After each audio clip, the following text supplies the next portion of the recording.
ప్రపంచంలోనే అతిపెద్ద గిరిజన కుంభమేళాగా చెప్పే మేడారం మహాజాతర అంగరంగ వైభవంగా మొదలైంది. జాతరకు వచ్చే భక్తులతో మేడారం జనసంద్రంగా మారింది. వనదేవతలకు మొక్కులు తీర్చుకునేందుకు భారీ ఎత్తున భక్తులు తరలివస్తున్నారు. అదే సమయంలో మేడారాన్ని అభివృద్ధి చేయడంతో పాటు సౌకర్యాల కల్పనకు ప్రాధాన్యమిచ్చిన రేవంత్ సర్కార్పై భక్తులు ప్రశంసల జల్లులు కురిపిస్తున్నారు. మేము హైదరాబాద్ నుంచి వచ్చాము. గత ప్రభుత్వాల కంటే ఈసారి వచ్చిన కాంగ్రెస్ పార్టీ ప్రభుత్వంలో చాలా మార్పులు చేర్పులు జరిగినాయి. అమ్మవారి గద్దెల దగ్గర చాలా అద్భుతంగా కనిపిస్తా ఉంది.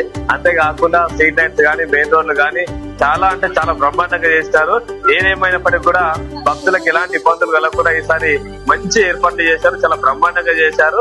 ఏదేమైనా చాలా అంటే చాలా హ్యాపీగా ఉందండి. మేడారం జాతరకు వచ్చేందుకు చాలా హ్యాపీగా ఉంది సార్. రేవంత్ సర్కార్ అధికారంలోకి రాగానే మేడారం అభివృద్ధిపై దృష్టి సారించింది. గిరిజన సంస్కృతి సాంప్రదాయాలకు అనుగుణంగా దాదాపు 300 కోట్లతో పనులు చేపట్టింది. 100 ఏళ్లు నిలిచి ఉండేలా వనదేవతలకు కొత్త గద్దెలను నిర్మించింది. బానే ఉన్నాయి. అప్పటికంటే ఇప్పటికి నీట్నెస్ వాష్రూమ్స్ గానీ, స్నానాల దగ్గర గానీ బాగానే ఉన్నాయి. ఏర్పాట్లు గద్దెల కాడ చాలా అట్రాక్టివ్ ఉన్నాయండి. ఇదివరకు లాగా లేవు, ఇప్పుడు అట్రాక్టివ్ మంచిగా అనిపిస్తున్నాయి. లైటింగ్ అయినా దర్శనం కూడా మాకు తొందరగా జరిగేటట్టు ప్లేస్ మంచిగా సరిపోయింది మాకు.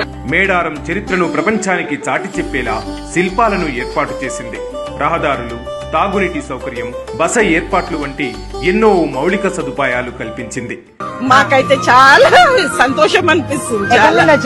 మేము హన్మకొండ నుంచి వచ్చినాం. ఫ్రీగానే వచ్చినాం.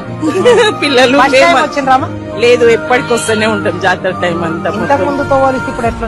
ఇప్పటికైతే చాలా అసలు అమ్మవారే నిజంగా వచ్చినట్టు మాకు అట్లా మొత్తము మా పెయిన్ నిండా ఇట్లా ఇదైతుంది. మాకు అంత బాగా చేసింది. అక్కడైతే రేవంత్ రెడ్డి సూపర్. ఇబ్బంది అయితే లేదు, ఏం ఇబ్బంది లేదు. Thank you Revanth Reddy. ఇక గతంలో అధికారంలో ఉన్న బీఆర్ఎస్ పార్టీ మేడారం వైపు కన్నెత్తి చూడలేదు.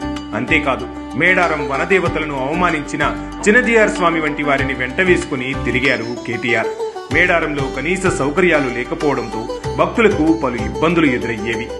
ప్రతి సంవత్సరం ఏం జరిగిందంటే మేము స్నానం చేసినప్పుడు మాత్రం పైనుంచి ఇది వచ్చేది, కానీ ఇప్పుడు మాది ఈ సంవత్సరం మాత్రం బ్రహ్మాండంగా నీడు ఉంది, బ్రహ్మాండంగా ఉంది. ఈ సంవత్సరం చాలా అభివృద్ధి బాగుంది. కేసీఆర్ 10 ఏళ్లలో చేయలేని అభివృద్ధిని రేవంత్ సర్కార్ 2 ఏళ్లలో చేసి చూపించింది.